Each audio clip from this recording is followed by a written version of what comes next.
prediction number 7 is a brave new world of behavioral engineering. I know what that sort of elicits in my mind. I'm kind of curious when we came up with that bold prediction, how did you guys see that, or what did it bring to mind for you? You know, I thought about it in the framework of being able to create 100,000 email or blog responses that are tailored to that individual. You know, the history of the conversation, their medical care, everything about them, their kids, they're personalized.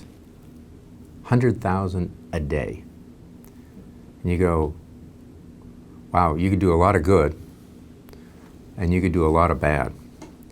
And I think it's very, very interesting to really, I think as you call it, that's probably the area you get the most like, ooh, feels a little It's creepy. gray, yeah. Because, you know, the ability, the term is called framing, and it's taking the same set of facts and communicating them in a way that has a slight bias. And that can be so beneficial. Patient trying to stay in a trial or on their medications or lose weight or whatever the case is.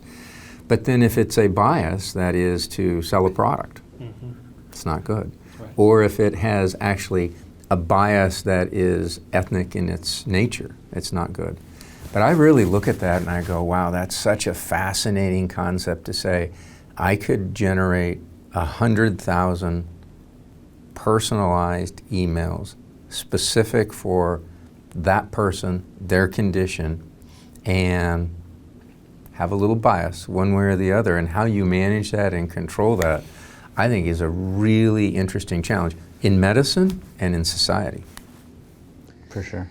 It's daunting to think about and a little scary to think about the idea that, you know, just personal example, my kids and I will have a conversation at the dinner table, and the story they read in their feed versus the story I read in my feed is very different. And it's almost like there's two different stories. And, you know, that's just based on the programming and how it comes together. So when I think about this in medicine, you know, years ago, when I was seeing patients, you know, 40 hours a week, I was always leery of the provider who sold the creams and the pills in his office, because how could you not recommend those medicines? Because one, you believe in them, but two, you're getting a couple dollars for that. And then, you know, the evolution of the pharmaceutical companies coming inside and giving you this pen and telling you, taking you out to the show, and we've really gotten away from that. And by the way, before you go, so there's fascinating studies on that where a pen, a single pen given by a pharmaceutical company had measurable impact on a provider's prescribing, right. And they didn't even know it. Like it was, they completely, the physicians didn't think that they had any allegiance or any bias at all, but they showed that actually a pen, I always thought was, and I remember that actually from medical school, that study, that a pen impacted your prescribing habits. Wow. So does this DACO pen make me log on Saturdays and Sundays and do work? I have to look into that. So the ability to help people, but then steer people, you know, really gets me concerned, specifically with the political climate, with vaccines and supplements, take this, take that. So I'm trying to cautiously keep my eyes open, but I don't even know where to kind of land yet in terms of, you know, how this will have an impact and change things. You know, I also think about AI, there's a thing called AI nudging, where AI can nudge you towards, say, healthier choices, healthier habits. You get, my Apple Watch, you know, will tell me, probably has since we've been sitting down, I need to stand up, right? I'm surprised you haven't actually. It's nudging me. You know, I normally would be standing up, but this is for you guys, I'm sitting down.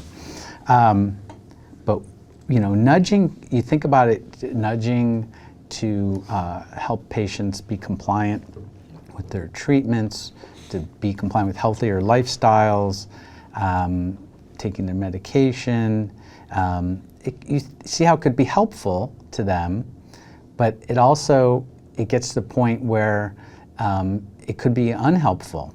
And is it even ethical when patients don't even know that the AI what the AI is doing in the background, how it's nudging them.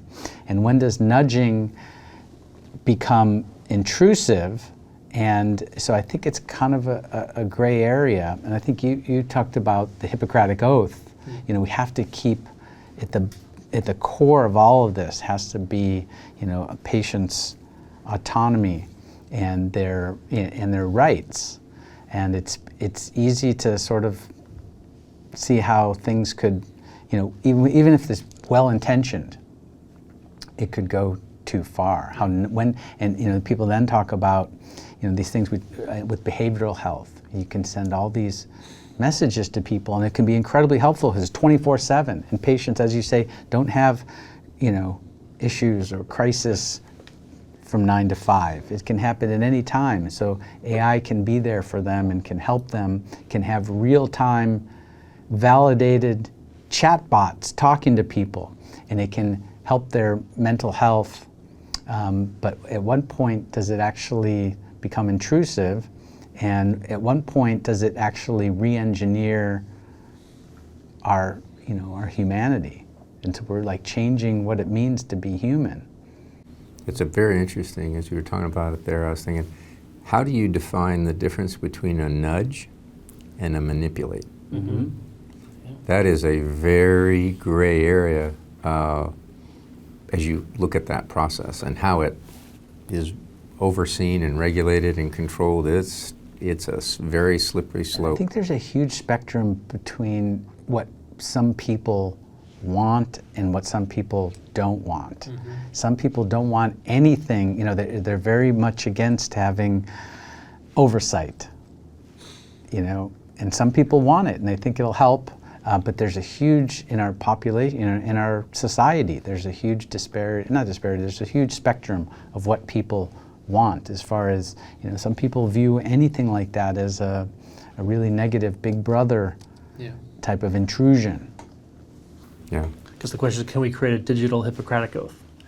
You know, can we create something that just kind of keeps us maybe more in check than less in check? Yeah. And if people don't trust it, it's going to backfire on those segments of the population. Oh, yeah. It's not just not going to work, it's actually going to potentially backfire. Right.